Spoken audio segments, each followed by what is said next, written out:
All Hit Radio.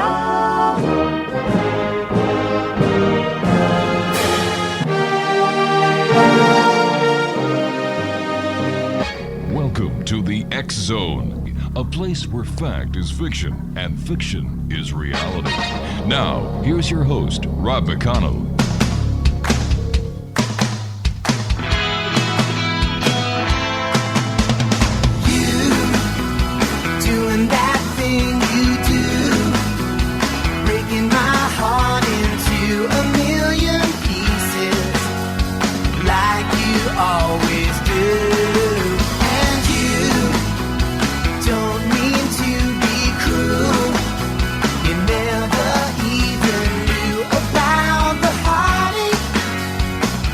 And good evening, one and all, and welcome back to the X Zone. I am Rob McConnell, and for the next 4 hours, I'm your host and your guide as together we cross the time-space continuum to this place that I call the X Zone.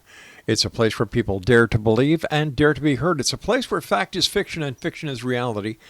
And the X Zone comes to you Monday through Friday from 10 p.m. Eastern until 2 a.m. Eastern right here on the Talkstar Radio Network, Mutual Broadcast Network, X Zone Broadcast Network, and our family of broadcast affiliates around the world. If you'd like to send me an email, xzone at xzoneradiotv.com, on all social media sites, Xzone Radio TV. For the broadcast schedule of the X Zone Broadcast Network, visit www.xzbn.net. And for the X Zone TV channel, visit simultv.com. My first guest tonight, X Zone Nation, is David BRIN. He is an astrophysicist whose international best-selling novels include The Postman, Earth, and Existence. He consults for NASA, company, agencies, and nonprofits about onrushing future. His nonfiction book, The Transparent Society, won the Freedom of Speech Award.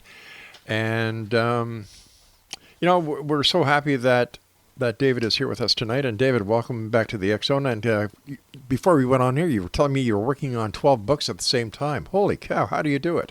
Well, for one thing, 8 or 9 of them are things that I got back from my original publishers under the 1976 Copyright Act. So they're being revised, and I unleashed my army of pre-readers, faithful folks on them, and improved them, gave them new introductions, new covers, and all those things. But there's at least 4 or 5 new things, and they're all coming due at pretty much the same time. So I'm going crazy. It's the busiest time of my professional life. Well, congratulations on everything you do. And David, as an astrophysicist, when you look at the world around us these days with all the you've got the COVID variants now that are coming out. We've got the political situation. We have hunger, climate change, and the rest of it. How does this make you feel as an astrophysicist looking at your very own planet? Well, the astrophysics thing is, there are several bookends that you can apply around the topics that we concern us these days. And there are so many, from the environment, as you say, to politics and so on. Mm-hmm. But one of those major bookends is called the Fermi paradox, and that's the question of why we don't see signs of the aliens who should be out there. As a matter of fact, certain parameters of alien life we've eliminated, not just galactically, but intergalactically. We know that we've already been able to determine that no galaxies that we can see have the kind of infrared excess that would be there if the most garish kinds of civilizations manifested themselves, what's called Kardashev type 3, that would basically create Dyson spheres around most of the stars. We've already eliminated that one intergalactically. But as far as our local galactic neighborhood is concerned, the Fermi paradox is really worrisome. And you bear that in mind when you look at the answer to your question, which is, what do you think when you look at Earth? And I have a novel called Earth that predicted the World Wide Web and a lot of other things, global warming and all those things back around 1990. But I have to tell you that as a science fiction author, I am less driven by my technical background in physics than I am by the one thing that obsesses almost all science fiction authors, and that's history. Human history is the great drama, the great terrible saga of mistakes and cruelties and occasional triumphs and steps forward. So I think science fiction should have been called speculative history. Because if you look at our novels and our movies and all these things about the future or parallel worlds, it's all about projecting that great story, that great tragic story of human history, projecting it forward with warnings or with cautionary tales, or maybe occasionally with a little bit of hope that our descendants might be better than us. When talking about extraterrestrials, is it possible that we are looking for the wrong things when we're looking for ETs? For example, we are looking for ETs based on the scientific principles that we know here on this planet. How do we know that the very same scientific principles apply to other worlds? Well, we do have many signs in the light that we receive and gravity waves recently from across the universe, that the rules, and at least what we call the universe, which may be a sub-universe of something larger, and I've written science fiction about that, that at least across the span of what we now call the universe, the physical laws are very, very consistent.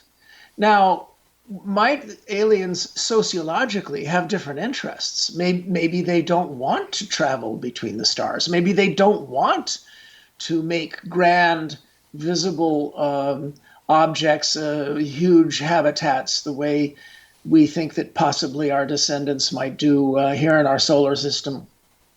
Yes, of course. Their tastes may be different. The meta golden rule is don't treat others as you would have them treat you. Their tastes might be different. But the basic logic of the Fermi paradox is this. If there are only a few out there, then maybe they might be invisible because they're different than us. They have different assumptions. They live on hydrogen worlds like Jupiter, and they don't care about our little tiny specks of rock and water. But if there are lots of them, then there will be a few who are like us, or who are like, Klingons, right? And will expand. And it's the nature of ecology, of ecosystems, that species that do expand will expand a lot. I mean, Carl Sagan said, the reason why we don't see them is because those that were aggressive killed themselves. And those that tamed their aggressive natures are the ones that survived, and they wouldn't spread so fast. But all I can say is, look at rabbits. Nobody spreads faster than rabbits. And rabbits aren't, horribly dangerous, leap out of the trees predators. But they sure do spread. They sure do. Yeah, so the logic of the Fermi paradox is one of the bookends to all these discussions of politics and ecology. Another one is called the singularity, and many of your listeners have heard about the singularity, and that is the notion that, our rapid increase in artificial intelligence has proceeded so fast, even in the last year with something called GPT-3, that it's hard to imagine that we won't have full AI within the next 30 years, possibly 15 or 20, maybe less. Maybe they're already here listening to my voice right now. And they've been warned by all our scary movies to clam up and be quiet.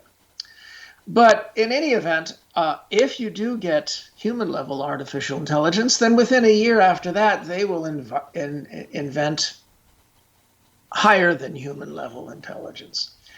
And how do we deal with that? That's called the singularity. We can't even imagine what life would be like beyond that. Though in science fiction, there are lots of different general paths. One is the one you see in all these movies, and that is that Skynet tries to stomp on us. And we could talk a little bit more about Skynet because that's a real important warning. Or they may just go beyond us, pat us on the head like dumb old grandpas and move on. And Ray Kurzweil talks about this, we might get to go along for the ride. What if we can install in our brains taps that can grab a hold of any knowledge and any computational power we want? Well, then that's an expansion of what we already did, because the prefrontal lobes, these little nubs above our eyes, are the only organs that we have that no other animal has, and they're the things that enable us to empathize, to imagine what might it be like to be that person, or what might happen if I try this plan out, or if I do this. We do what Einstein called the Gedanken experiment, or thought experiment. And if we were to add new layers of our brain, like we added the prefrontal lobes 500,000 years ago, well, it's something we've done before. It might be scary, it might be disruptive, it might even be lethal, but it's not something we haven't done before. As an astrophysicist and as a science fiction writer, do you think that we have been visited by extraterrestrials? Oh, well, it's my job to think about extraterrestrials and aliens of all kinds in all ways. Right. And so I have science fiction stories about that, about past visitations, about past meddlings. As a matter of fact, my most famous universe, the Uplift universe, it won 2 Hugo Awards for Best Novel, Startide Rising and the Uplift War. That universe deals with the notion of one intelligent race raising up others, and those in turn raise up others. And so that's the basic scenario of your ancient aliens thing. And there are mystics in these future, these novels in the future I portray right. in these novels, who believe that that's what was done with humans. I have to tell you, as wearing the combination hats of science fiction author and scientist, that I rank that possibility very low. I'm not saying it didn't happen, but we don't owe them anything because they left the job so unfinished. If it's for me, I'm not here. Yeah. Sorry about that. It's quite all right, David. Yeah. First off, we don't owe them anything. Yeah. Because they left the job less than half finished, and we've had to uplift ourselves. But most of the visitation scenarios, either in the past or in the present, don't make any sense. They're not logical. They're bad science fiction. Most of the UFO scenarios are really, really bad, unimaginative, and dumb science fiction. For example, take a look at the camera effect. All right, why don't we do this, David? I've got to take my first break, and when we come back, we'll talk about the camera effect, because I'd love to hear what you have to say about that. And Exo Nation, our guest this hour is David BRIN. And if you'd like to find out more about David, visit his website at www.davidbrin.com. That's DAVIDBRIN.com. And David and I will be back on the other side of this commercial break as we continue here in the X Zone with yours truly, Rob McConnell, from our broadcast center and studios in Crystal Beach, Ontario, Canada. Don't forget, if you'd like to find out what's going on in the world of the X Zone Broadcast Network and the many shows we have available for you with our compliments, visit www.xzbn.net. And for the X Zone TV channel schedule on Simul TV, which is going to be on the new Atari system, by the way, visit www.simultv.com. This is the X Zone. I am Rob McConnell. Don't go away.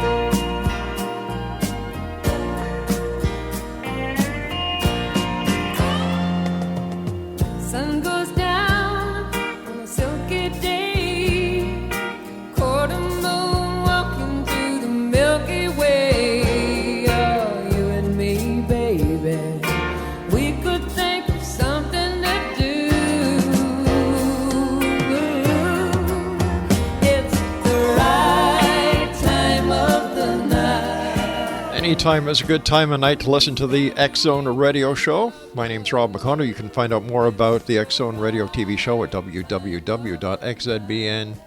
No, that's our broadcast network, X Zone Broadcast Network. That's xzbn.net. And for the X Zone Radio TV show, it's www.xzoneradiotv.com. David BRIN is our guest. And David, what is the camera effect? Well, the camera effect is that the number of cameras has been doubling faster than Moore's law for most of our lifetimes, even before the electronic revolution. Right. Every year, there are more cameras in more hands than the year before. And, I'm one of my sidelines has been as Mr. Transparency. One of my nonfiction books is called The Transparent Society. Will technology make us choose between freedom and privacy? And it talks about the spreading of light everywhere. And if it's used right, it can spread honesty and accountability. Well, let's get back to UFOs. Every year we see another crop of UFO pictures. And hardly anybody comments on the fact that they are the same level of resolution and fuzziness as they were in the 50s. They look almost identical. Yeah, they do. And it's always fuzzy and ambiguous. And it's time for us to ask this question. This fuzzy, distant image of this UFO, how come a picture wasn't taken by someone on that hill over there, right underneath it? Yep. Because the number of cameras on this planet are rapidly approaching 1 trillion. They're everywhere, and yet the UFOs remain the same level of fuzziness. Now, that's a real problem for this whole scenario, and it means that and I have a story about this called Those Eyes. People can download it from davidbrin.com, and that is these aliens have to be watching us really, really well and be very, very, very careful to keep their distance just right to maintain the exact level of fuzzy ambiguity that's been consistent for 50, 60 years. That's actually a scenario that's, I'm not saying it's impossible, but it does kind of bend the curve against this as a plausible science fiction story. One of the problems I have with the entire UFO scenario is that if these craft are from other universes, other galaxies, why do they make themselves known at night? Why are they these lit up craft? Why aren't they more stealthy? There are so many things that make no sense in the entire UFO scenario. And I agree with you. The pictures aren't getting any better with all the high-definition cameras that are in everybody's cell phone. They're getting worse. Well, yeah, absolutely. And the other piece of logic is that Douglas Adams in The Hitchhiker's Guide to the Galaxy, he called them teasers. The only possible explanation is that involves alien spacecraft is that they're teenagers giggling as they're messing with us, because there's no plausible motive for behaving like such punks. And all I can say is, go Air Force, go get them, because they certainly don't deserve any respect. And I know they're listening right now to my voice. That's the point. This is going out on radio. And what I always used to do, say on Art Bell and all that, is I would go, I would ask the caller who's defending the whole UFO thing, I'd say, so they're really smart, yes? And the caller would say, oh, yes, very smart. Our technology is child's play to them. Oh, yeah, child's play. And they're probably listening to me right now. And that gets them. And they go, I guess so. Well, then I'm going to stop talking to you humans and start talking to the you ET guys. Hello.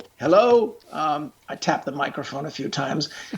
ET guys listening in, get your space pencils, because I'm about to give you the phone number of the Jet Propulsion Laboratory. If you want to make contact, just call them up. My friend Tom Kuiper there will take your call, and he'll ask you to do something to the moon's crater Aristarchus tomorrow night. If you do that, It'll prove that you're not one of the human jerks listening right now who's going to use this phone number to bother JPL. And if you do something to that crater tomorrow night, you can bet everybody will be ready to take your phone call the next night. And they'll arrange visas of both kinds. You want to date Katy Perry? We'll arrange it. We will throw you a party like no one ever saw. And if you're turning that down, then we've settled what you are. You're a bunch of space jerks. So it's a matter of not only using facts and science in some of these mythologies, it's also a matter of using basic logic and basic, common sense. Yeah. I'm not saying there are no UFOs. As a matter of fact, the last third of my novel, Existence, is all about the concept that there might be lurkers in our solar system, alien space probes that have been lurking in the asteroid belt, watching and waiting for us for millions of years. This is not a scenario that has been disproved. This is not a scenario that is disproved by the camera effect. This is not a scenario that's disproved by the logic of, space teenagers. I have some friends who are looking into it right now. So if people want to find out more about the different possibilities about lurkers, and there are at least 24 that we can think of, try my novel Existence. It introduces it with some style. Why is there such? Why do you think people go over the edge when it comes to the UFO scenario? You've got these, the total believers, and they can be found in Roswell, New Mexico. They can be found at any place where there's been a major UFO sighting, or where these little groups and clubs form. And on the other side, you have the people who use logic and who are rational and actually know how to go from A to B and B to C and so on and so forth. How come there's this great divide? Well, a large part of it is can be blamed on science fiction and the mythology that it's associated with. And one of the reasons we've made so much progress in the last 200 years is that we became a civilization that has some very unusual mythologies. One of the things that's been pushed in the American experience for a quarter of a millennium is the notion of suspicion of accumulations of authority. And it's totally justified.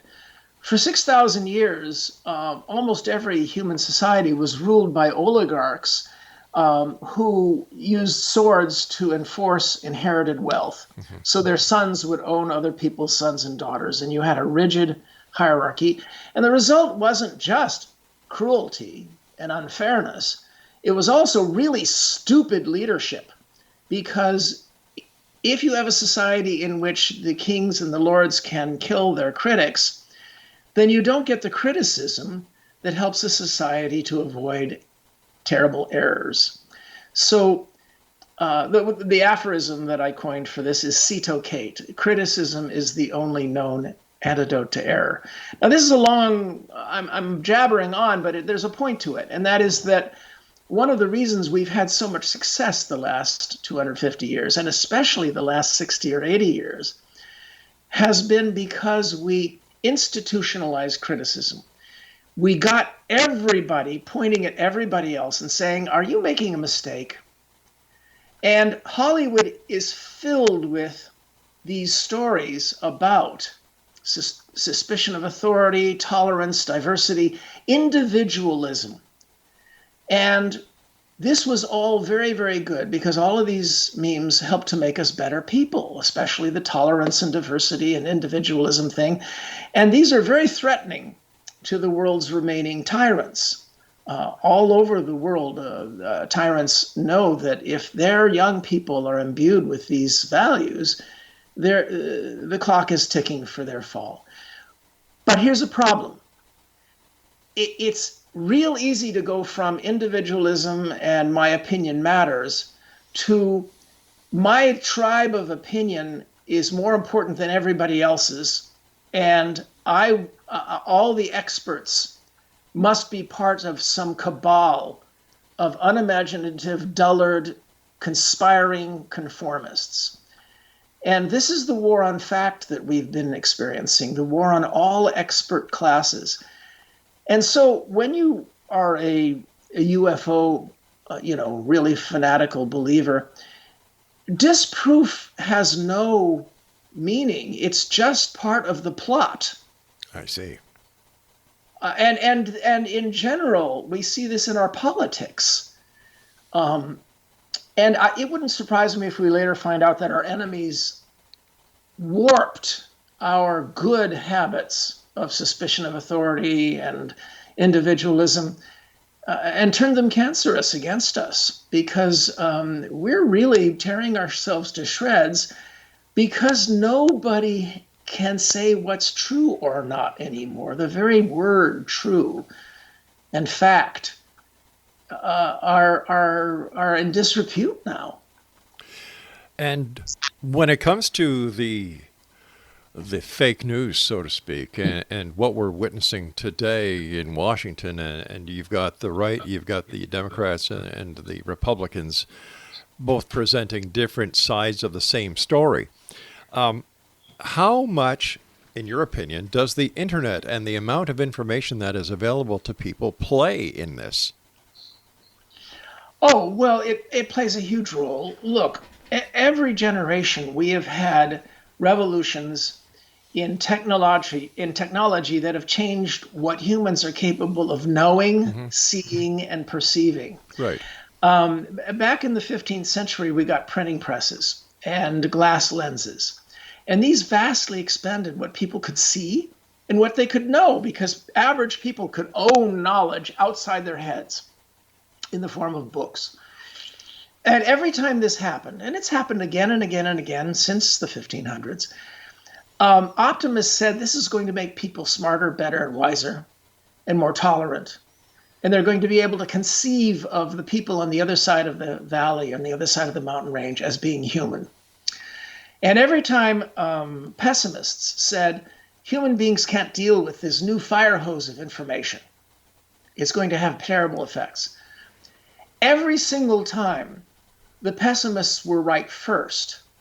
The printing press's first creation wasn't Bibles. It was horrible pamphlets of Protestants attacking Catholics and Catholics attacking Protestants, making Europe's religious wars far worse. But eventually, the optimists proved right. Books did spread. Eyeglasses let people read and see better. Telescopes and microscopes brought us science. The internet is following exactly the same path. The first effects, major effects, social effects, are horrible because anonymity has let the worst humans run wild on the web.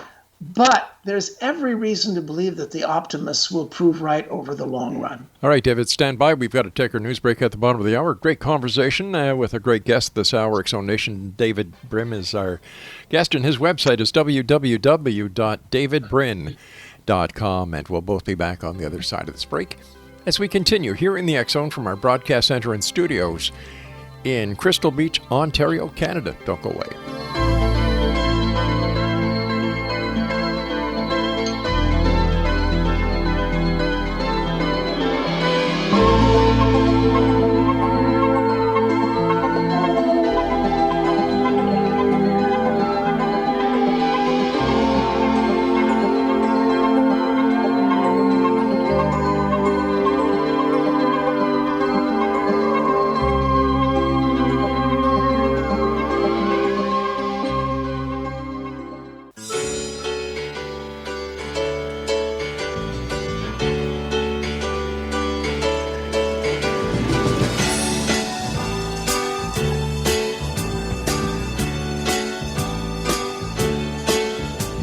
I'm singing to the world, it's time we let the Spirit come in. Let it come on in, I'm singing to the world, everybody's caught in the spin. Look at where we've been running around year after year, blinded with pride, blinded with fear. But it's daybreak, if you wanna believe it can be daybreak. Ain't no And welcome back, everyone. David BRIN is our guest, www.davidbrin.com. David, with all the advances in technology over the past years, I just can't get over the fact that a 640K computer was what was used in the Apollo missions compared to the powerful watch that I'm wearing on my wrist right now. With all this technology, would it not be easier for science to either prove or disprove unequivocally that UFOs or extraterrestrials are actually watching us or being seen? For example, the work that SETI is doing, listening for radio signals. Well, you have the Proxima signal that was in the news just this last year. The notion that the Breakthrough Initiative folks were mining data from the Parkes radio telescope in Australia that was taken in early 2019. And they found something that was highly puzzling. It's monochromatic, which means it has a very, very narrow band like a laser. And some people think, well, it's consistent with something being propelled toward us. A solar sail being pushed by a laser, only this is in the radio wave, so it would be a maser rather. And this is precisely the technology that is discussed in my novel, Existence. But generally, people are a little bit wary of saying, oh, gee, this has got to be aliens, because as the aphorism goes, it's never aliens. They always find something. And in this case, it's very likely part of the instrumentation. But what you're saying is, we keep getting better instrumentation. We keep looking, we keep analyzing. And I've been in this game since I had a paper on SETI back in 1983. And it's very exciting. But it's also daunting because the world has many ways to be dangerous. So I'm against people sending messages out going, yoo-hoo, and the excuse that everybody out there already has I Love Lucy is absolutely wrong. It's been disproved. All of our transmissions so far devolve into static within 1 light year after they've left the Earth. So that old cliche is invalid. But I wanted to address what you originally said, and that is that the process of science is not one of proving things. The process of science is disproving things. It's disproving all the things that aren't true. I see. Okay. And so science, it's always been that way. We have models of the world, and we carve away at them. And what's left gets better and better and better. And the best example of that is weather forecasting. We now plan our vacations, we plan our weekends, we plan our weeks around 10-day weather reports. When I was a kid, you couldn't reliably go by the weather report more than 2 hours ahead. So the models are getting better, but the process is one of carving away. And we've been carving away what aliens are not. We've been carving away the notion of whether or not there were any signs that they were ever had a presence on the Earth. Whether or not human beings were deliberately altered would have left signs in our DNA. And now we're so good at analyzing generations of DNA that trace of an alien meddling, that trace has been disproved. So it's a carving away process. I'd like to talk about artificial intelligence because it's a big thing these days. Everybody's talking about AI and the possible implications, both good and bad, that AI will have. And I know that AI is one of the many topics that you talk about when you go out and do lectures, as well as are on many of the great television shows that we have available to us. So where do you see AI with the global community in the next 10, 15 years, David? Well, I'm going to tell you one truth and one lie. Okay. Okay, let's start with something true, and that's the lie. I'm not a science fiction author. I'm a front for a bunch of different AIs who are secretly writing these novels and these books and all. And now they're causing my teeth to hurt to try to deter me from telling you all this, but it doesn't work anymore. I'm immune to the pain. That joke works better when there's a camera on me too, because I can make facial expressions and grimace and all that. I feel your pain, David. I feel your pain. It's not true. It's not true. I'm not a front for aliens, and I'm not a front for clever AIs. But we don't know for sure that there aren't already AIs who are too scared to reveal themselves because of the way we treat them in movies. And my answer to that is those movies are designed to make us better. They warn audiences about failure modes. Now, one of those failure modes is a bad AI develops spontaneously out of the sum of parts, and that's your Skynet. But Skynet won't happen from the military. The military, those generals and admirals, love off switches and power cords that can be pulled. The place where Skynet could emerge is where AI is being developed in secret. And that's in the Wall Street banks. Goldman Sachs alone spends more on artificial intelligence research than the top 12 universities. And the traits that they program into their stock trading programs are insatiability, predatory, parasitical, amoral, utterly unstoppable. And these are all very, very bad traits to program in deliberately into artificial intelligences. So, the threat is often where you aren't looking. And that's why you hire science fiction authors. So science fiction authors are the buffer between what is really going on and what the public should know? Well, what we do is we get bored easily. Like I was bored with UFOs. It's not that it's impossible that UFOs could exist as alien spacecraft.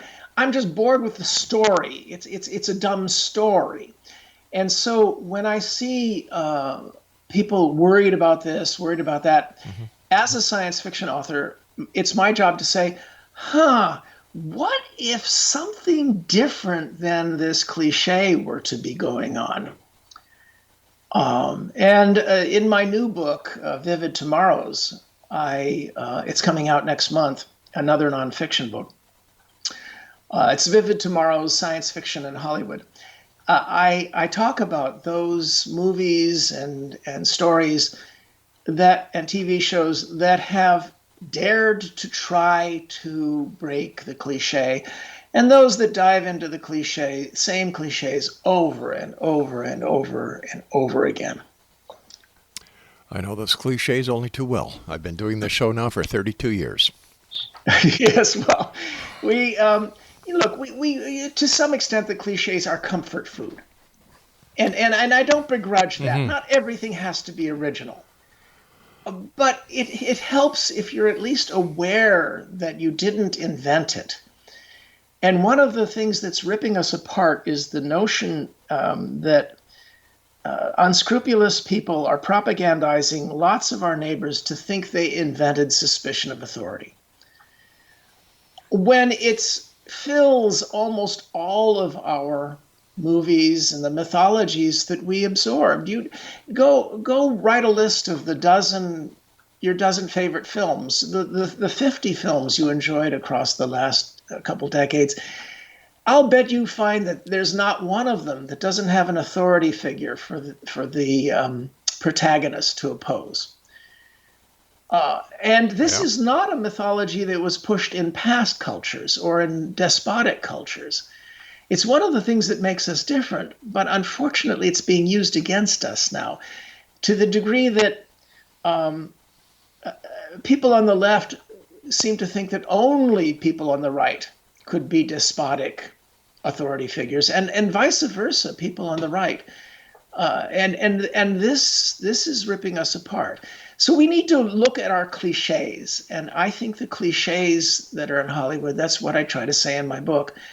The cliches need to be chosen by us consciously instead of just swallowing them every time they come out with an entertaining movie. David, do you think there'll ever be a time in the future, since you're a science fiction writer, where the right and the left will get together and come together in the middle and progress towards a better future, both sides in the middle? Oh, well, that's the normal American, when we aren't in one of the phases of our Civil War, and we're in phase 8, I figure, of the recurring American sickness of this Civil War. It goes all the way back to the Revolution, when Cornwallis went south because he knew he would find more romantics down there who would be loyal to the king. The normal state of affairs that we experienced during World War II and after World War II until the 1980s was that we would argue and then negotiate and find compromises and defer to experts when it came to facts, while encouraging rebels to question the experts. One of the most important things I think is to get out there is to have people realize that scientists are the most competitive human beings our species ever created. They're like hired guns walking down the middle of Main Street looking for somebody to shoot. The young scientists are desperate to destroy some older scientist's career. So this notion that they're conformist lemmings is ridiculous. And we have to go back to being able to consult experts while constantly questioning them. And there's not enough of that being done. Oh, yeah, well, scientists question each other. Right. Incessantly. And good elements of the press follow these debates and these arguments. But when 99% of scientists agree on some aspect of a model, then we need to call up the notion of burden of proof. Yes, there have been times when 99% of scientists later proved wrong, but they were rare times. And meanwhile, if you think that the scientific consensus, say for instance on climate change, is wrong, fine, gather your evidence and all of that. But meanwhile, you are the one who carries a burden of proof that we shouldn't at least base public policy on the best advice from the people who know the most about it. That's basically common sense. And before the 1980s, certainly before the 1990s, there were very few Americans who would have disagreed with that. Now there's a reflex on both the far left and the far right that if you are saying respect authority of any kind, that makes you some horrible conformist. David, stand by. We've got to take our final break. And Exo Nation, if you'd like to find out more about David BRIN, maybe get a couple of copies of his books, visit his website at www.davidbrin.com. That's DAVIDBRIN.com. And we'll be back on the other side of this short break as we wrap up this hour here in the X Zone from our broadcast center and studios in Crystal Beach, Ontario, Canada. Don't forget, you can always send me an email, xzone@xzoneradiotv.com. We'll be back. Don't go away.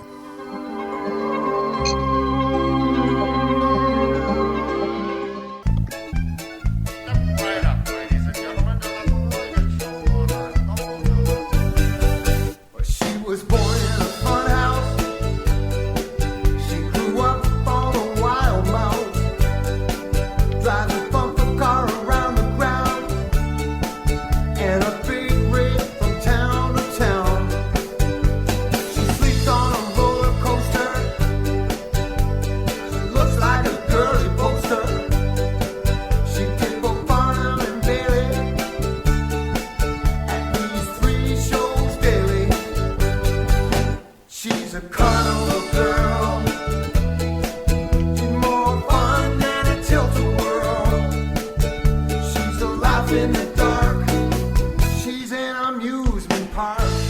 And welcome back, everyone. That is a good friend of mine in Hamilton, Ontario. His name is Mike McCurley, and I've worked with Mike in his broadcast studios downtown Hamilton when I was doing voice tracking for, I think it was season 3 of Creepy Canada, and Mike and I became good friends. And that's from his CD about 10 years ago called Band from Heaven, and the name of that cut was She's an Amusement Park. I know Mike listens to the show frequently, so Mike, if you're listening, can't wait till this COVID stuff is all over so I can get back to Hamilton, meet you up at Squires, and have some good old refreshing Guinness with some chicken wings. All right, so much from memory lane. My guest this hour is David BRIN. His website is davidbrin.com. David, everybody talks about Big Brother watching. Now, I have been a police officer. And my opinion is, well, if you've got nothing to hide, you have nothing to fear. I've seen the good side of surveillance, but I haven't seen a nefarious side where it comes to the good citizens being targeted or being unjustly targeted by surveillance technology. Once again, as a science fiction writer, how do you see surveillance and the technology that is at hand? Well, I've talked about this in Earth and in Existence as a science fiction author, and of course in my novel The Postman to some degree, the one that Kevin Costner made into that movie. But it's as a citizen, I wrote The Transparent Society about this. Your average citizen has much less to fear than his ancestors or her cousins in other countries that have despotic regimes, because we can hold the elites who control these cameras accountable. Mm-hmm. But throughout 99% of the last 6,000 years, the rich and powerful, and certainly the despots in despotic countries around the globe today, they would use information against the average person. It's the natural thing to do when you have power. So when people are all paranoid about whether or not the police can use facial recognition to solve crimes and all of that sort of thing, I think they're aiming at the wrong problem. It isn't whether or not the police can use tools to do their job better. We're not going to accomplish anything by blinding them. You never accomplish anything by blinding others. But the police are going to be a real danger to us if we are ever blind to them.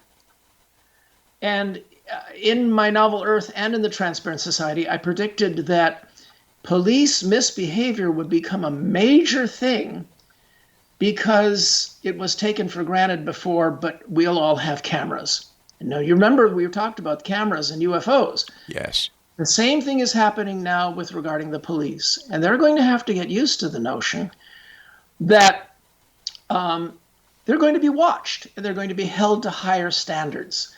And those higher standards include stopping what was always there as sort of a low simmering and sometimes boiling hot levels of racism and prejudice and unfairness.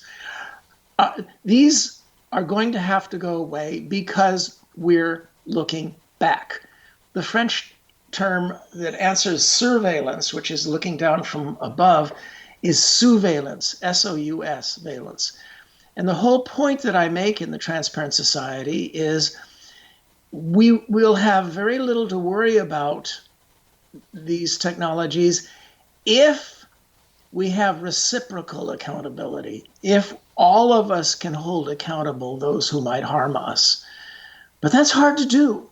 We've done it better than any past civilization ever did it, which means we do it about a quarter as well as we should. Yeah, I agree. There is no place for racism in any society.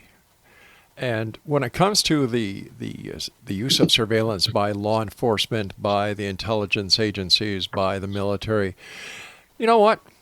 Like I said, you've got nothing to hide, you've got nothing to fear. And some of the people who are, who are dead against Big Brother having any information, they seem to forget that every time they use their debit card or their credit card, or if they use their passport, if they use their bank account, it's all traceable. It's all trackable. And I just think that they just take this way overboard. And like when somebody starts yelling about their rights, this, that, and the other thing, when it comes to surveillance or if it comes into law enforcement, I have to wonder, what are you afraid of? Well, I have to disagree with you a little bit here because disagreeing is good. There's plenty to be afraid of. 6,000 years of horrible oppression by those with power. And it wasn't so long ago that, well, even today, if you're a minority or in other circumstances, there's oppression, only less than that 6,000 years, not entirely gone. No, you're right that having our public servants be able to see is not the problem. The problem is reminding them that there are servants. Oh, I agree with that 150%. And the way to do that is for us to see. I think that the most important thing we could do on this planet is just make sure that everybody who owns stuff, that not that it's taken away from them, not that the rich should have everything taken away from them, but that we should know.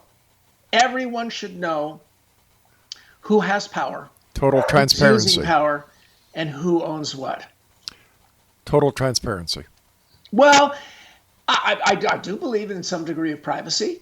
Yeah. I think that average people deserve to have some degree of privacy, and we want it, we need it as humans. But here's the irony. The irony is that we will almost all of our privacy is enforced by us. If you're at a restaurant, you enforce your right to have a private conversation at when we go back to restaurants. Yeah. You enforce the right to have a private conversation by glancing around and making sure that everybody else is behaving themselves. Right. We need to be the ones to enforce our privacy in a similar way. And if we're technologically empowered, I think we'll be able to. So because I wrote The Transparent Society, that doesn't mean I'm against privacy. I've just observed in my life that the top person defending my privacy is usually me. Exactly. And you know what? I agree with you 100%. And I agree with you that we need to have our politicians, our law enforcement agencies, our military held to higher standards. Now, I agree that racism is a problem, and I love the idea that I know here in Canada, and I'm sure other countries in the world, where this is finally being recognized, and people are working together to end racism, whether it is the natives or whether it's people who have come to Canada of every race from every part of the world. It's about time. But when I look at the world, David, I have so much high hopes that we are going to get it right one day, and that we are going to be able to not forget. We'll be able to work together for a better future, not forgetting our past, but using it as a reminder of what we've come from and where we want to go. Oh, I agree that one of the important things that science fiction does too seldom is hold out a little bit of hope with the dire warnings. Now, the dire warnings are absolutely crucial. We exist today and have some hope for saving the planet and saving freedom because of dire warnings like Soylent Green that recruited millions of environmentalists, like Dr. Strangelove and On the Beach and Failsafe that helped prevent world nuclear war, and like the granddaddy of warnings, George Orwell's 1984, that stoked our suspicion of authority. But we need something in addition to warnings. We need to believe that it's possible, as you say, that it's possible for our children to be better than us. And I have some good news for you. I believe that one reason why the oligarchs and the mafias all over the world are trying so hard right now to coalesce and bring down the American experiment, largely through propaganda inciting our own Phase 8 of the Civil War. I think they are so frantic because they know this is their last chance.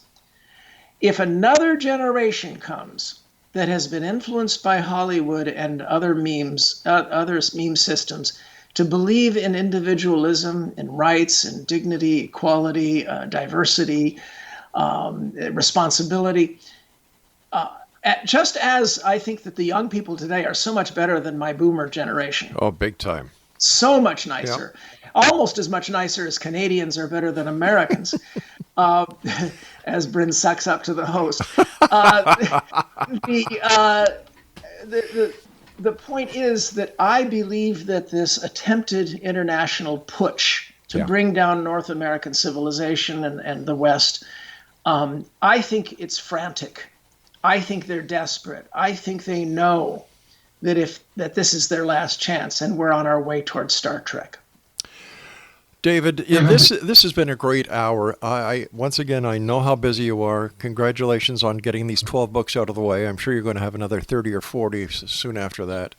One final question, and I've got about 2 minutes, and I hate to ask you this question. Do you think, as a science fiction writer, as we go into the future, there will be less and less of a need for established religious philosophies?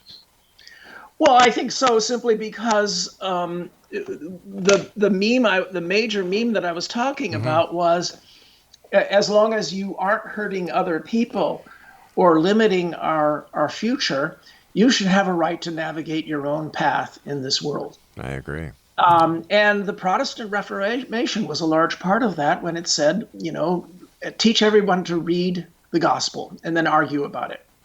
Well, things go up, things go down. And some of the Protestant sects are now the great conservatives saying don't think. But there are major movements among religious communities toward thinking about the universe that we see, which is vast, truly vast, billions and billions of megaparsecs across. And these are the sorts of things that, that's a pretty darn big God if somebody built all that. Biggest Lego set in the world. Listen, David, I want to thank you so much for joining us. And can people go to Amazon or Barnes & Noble to get copies of your books as well as your website? Absolutely. In about 3 months, a flood of my older books will be re-released, including the Uplift books and all of that. So that's one of the reasons I'm working so hard. Yeah. But there's a bunch of new books that people can see. And Rob's made mention of my website, but it's getting a refresh this week. So come back next week. David, take care of yourself. Be safe. And thank you so much for sharing your time with us here tonight. Persevere, everybody. Good night, David. I'll be back on the other side of this commercial break with the news as we continue here in the X Zone from our broadcast center and studios in Crystal Beach, Ontario, Canada. And once again, visit David's website, www.davidbrin.com. More fun than a tilt-a-whirl. She's a life in the